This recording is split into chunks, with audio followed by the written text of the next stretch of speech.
اگر مجبور نکلنا بھی پڑ جائے،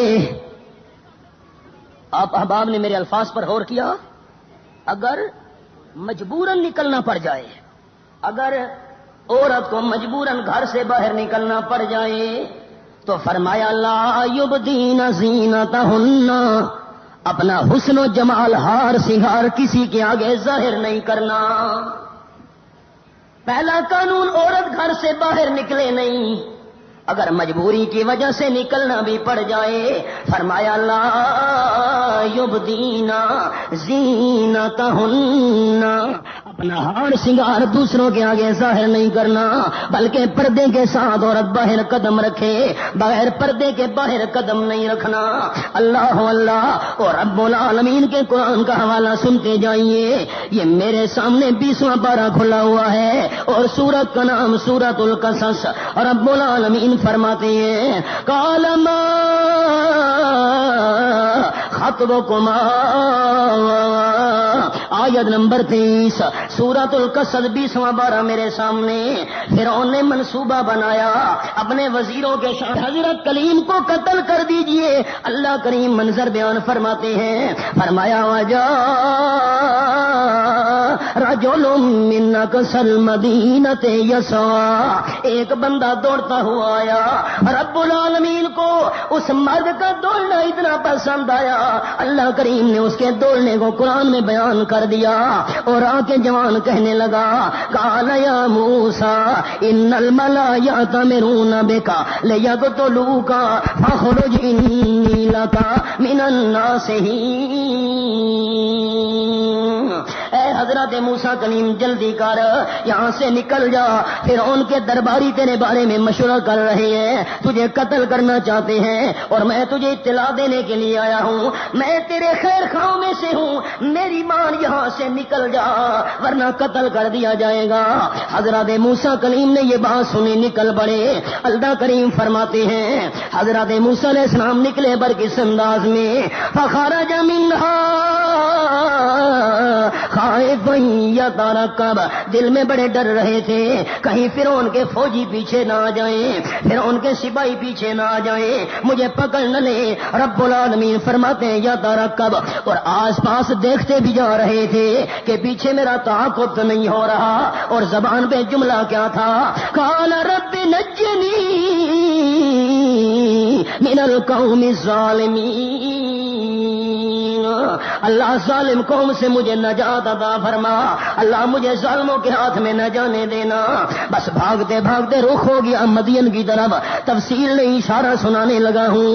اللہ فرماتے وَلَمَّا تَوَجَّهَ تِلْقَا مَدْيَنَ، بھاگتے بھاگتے مدین کی بستی کی طرف منہ رکھ لیا۔ اللہ اللہ، عرض کرتے ہیں عسیٰ ربی ان یہدینی سواء السبیل، مجھے اللہ کی رحمت سے امید ہے سیدھے راستے کی اللہ میری رہنمائی کر دے گا۔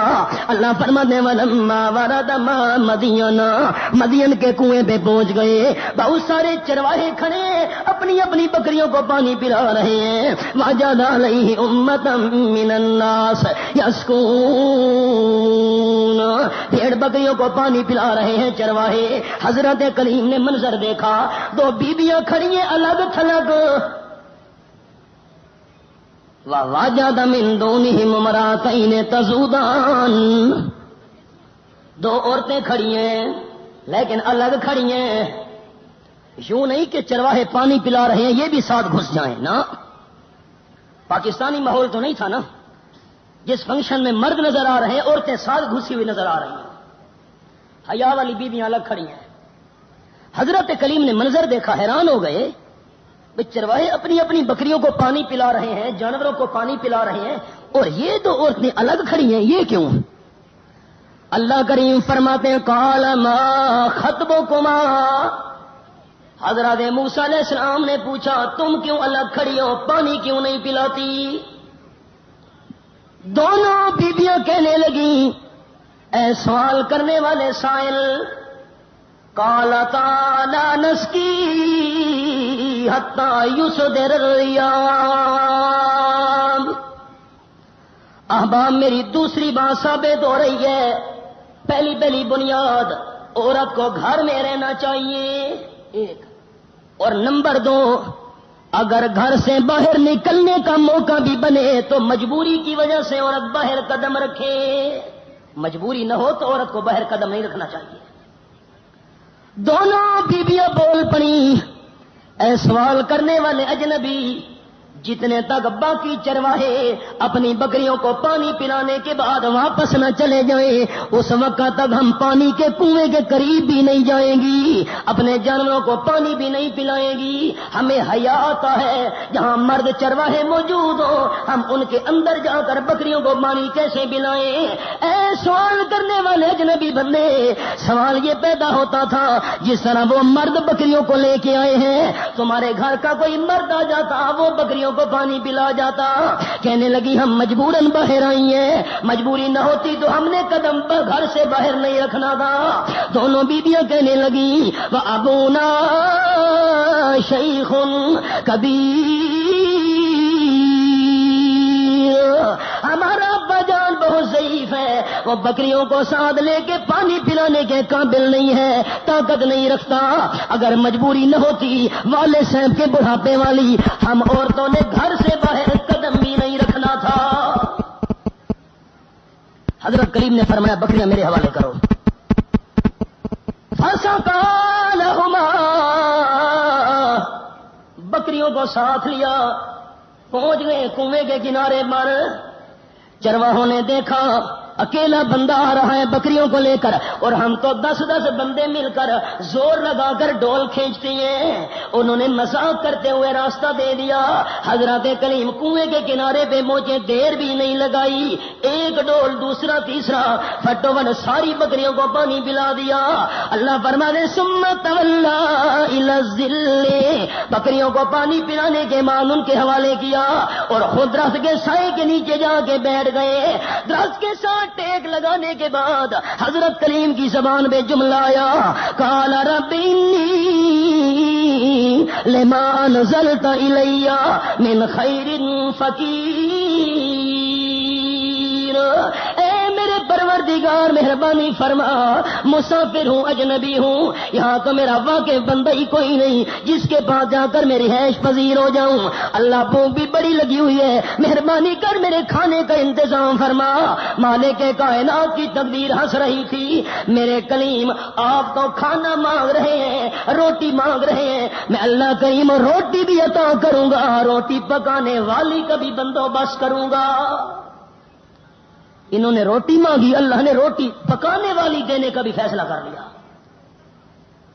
اور رب العالمین فرماتے فجاءتہ احداہما، دونوں بیویوں میں سے ایک آ گئی۔ اللہ کس انداز میں آئی؟ اللہ فرماتے ہیں تمشی علی استحیاء، بڑے حیا کے ساتھ، شرم کے ساتھ چلتی ہوئی آئی۔ اور رب العالمین کو بی بی کا حیا کے ساتھ چلنا اتنا پسند آیا، مالک کائنات نے اس کے شرم و حیا کو قرآن بنا دیا۔ حضرت عمر رضی اللہ تعالیٰ عنہ منع کرتے ہیں، صحابی پیغمبر قرآن کی آیت کا معنی بیان کر رہا ہے، بڑی حیا کے ساتھ چلتی ہوئی آئی۔ حضرت عمر رضی اللہ تعالیٰ عنہ فرماتے ہیں وَزَادَ ثَوْبَهَا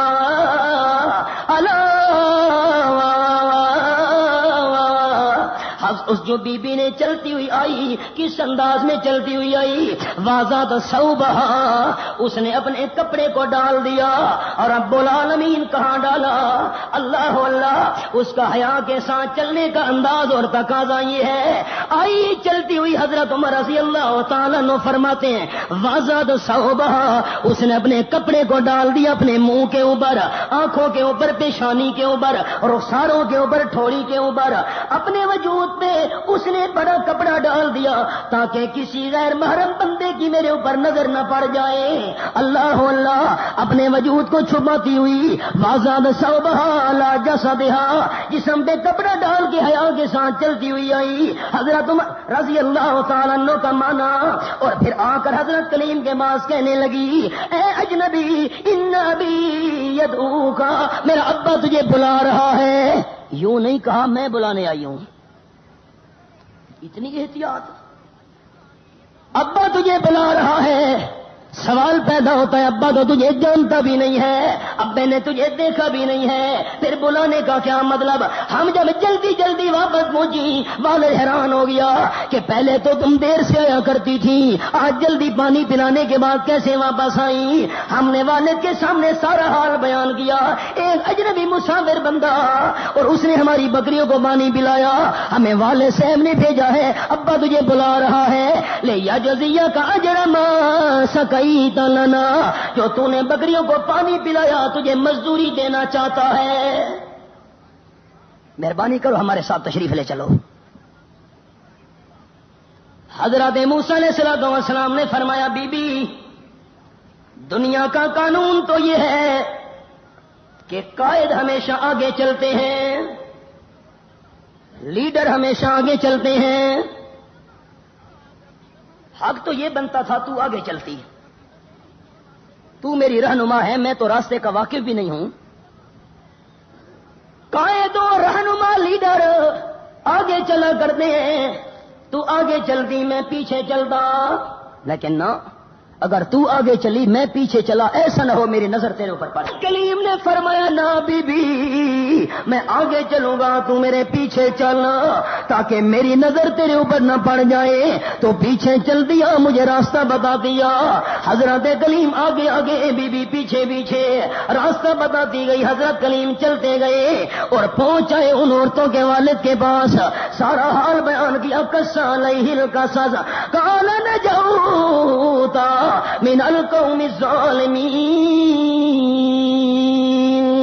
دونوں بیویوں کا والد بول پڑا, اے اجنبی گھبرانے کی کوئی ضرورت نہیں ہے, فرعون کے ڈر کی وجہ سے تو نکلا ہے, تیرے قتل کے مشورے ہو رہے تھے, سارا حال تو نے میرے سامنے بیان کیا.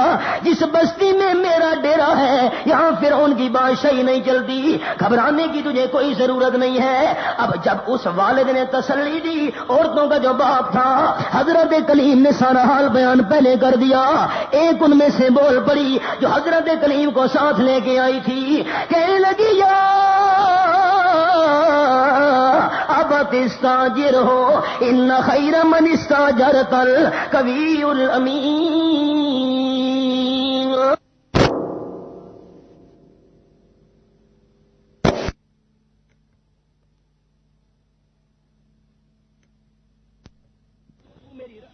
والد محترم, اور یہ جو بندہ نظر آ رہا ہے اس میں دو کمال مجھے نظر آئے ہیں. ایک اس میں طاقت بھی ہے, دوسری اس میں امانت بھی ہے. طاقت کا اندازہ لگایا تھا ڈول کھینچنے سے کہ جو ڈول 10-10 بندے مل کے کھینچا کرتے تھے حضرت کلیم نے اکیلے کھینچا. اور امانت کا پتہ لگایا کہ حضرت موسیٰ آگے چلے اسے پیچھے چلایا. حضرت بول پڑے ان کے والد صاحب نے, اے جوان بیٹی تو یہ مشورہ دے رہی ہے اسے مزدور رکھ لے, اگر تیرا ارادہ ہو میں اسی بچی کا تیرے ساتھ نکاح کرنا چاہتا ہوں. دو میں سے ایک بیٹی کا بہتر یہی ہے جو مشورہ دے رہے اسی کا کر دوں. تو راضی ہے. حضرت کلیم نے کہا مجھے اور کیا چاہیے. کہا 8 سال تک بکریاں چرا, میں اشارہ کر رہا ہوں تفصیل نہیں تاکہ میرا اصل موضوع رہ نہ جائے. 8 سال تک بکریاں چرا اور جو تیری مزدوری بنے وہ حق مہر میں دے دینا, شادی کر دوں گا اس کی. ٹھیک ہے, 10 سال بکریاں چرا, تیری مہربانی, جو مزدوری بنے حق مہر میں دے دینا. نکاح کے لیے حق مہر بھی ضروری ہے. لوگ کیا کرتے ہیں, شادی کے بعد گھر والی کو کہا جی حق مہر مجھے معاف کر دے, وہ بھی بادل نخواستہ کہتی ہے میں نے معاف کیا. اگر عورت بادل نخواستہ حق مہر معاف کر دے تو معاف نہیں ہوتا. حق مہر معاف کرانے کا شرعی طریقہ یہ ہے کہ جتنا بھی حق مہر بنتا ہے 10,000 20,000 انسان عورت کے ہاتھ پر رکھ دے, یہ تیرا حق مہر ہے. اس نے وصول کر لیا. ایک دن بعد, ہفتے بعد, سال بعد وہ کہتی ہے تے دے کل کے پیسے گھرنے, ہاں تے دے ہوں تو میں سرح کیا لائیے تے دے کل ساڈے کو پیسہ والا لین دین ایک گھنے تے دے ہوئے نا, آپ استعمال چکر تے خامد گھن گھن ہوں اس واسطے حلال, ورنہ پہلے کہہ دی جی تم معاف کرتی ہے جی جی ٹھیک ہے جی, بس پیسے معاف نہیں ہوتا, خامد کے ذمہ رہتا ہے حق مہر. حضرت موسیٰ علیہ السلام نے ہاں کر دی, رشتہ ہو گیا.